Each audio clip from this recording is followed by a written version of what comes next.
sadaya rerencangan anu simkuring dipikanyaah langkung ti payun mangga urang sanggakeun puji sinarang syukur ka Allah Ta'ala nu parantos masihan waktos ka urang sadayana dugi katiasa patepang reraidina ieu acara.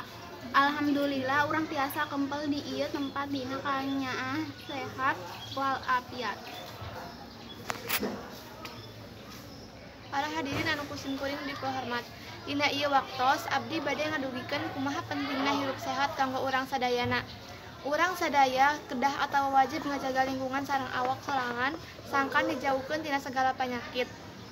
Kumargi kitu, urang kedah ngalaksanakeun hirup sehat sadidinten ku cara anu sehat oge. Supatos maresihan awak atawa ibak, maresihan kuku, nyikat tolos anu rutin.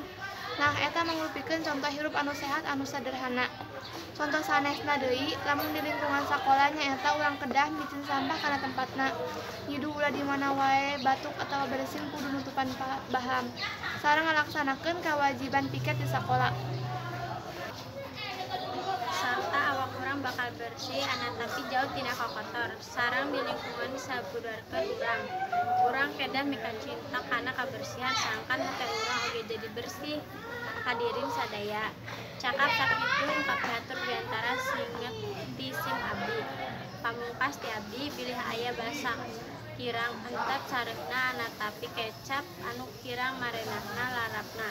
Ugi kersa ngahapunten hatur nuhun ka pahaturna. Wassalamualaikum warahmatullahi wabarakatuh.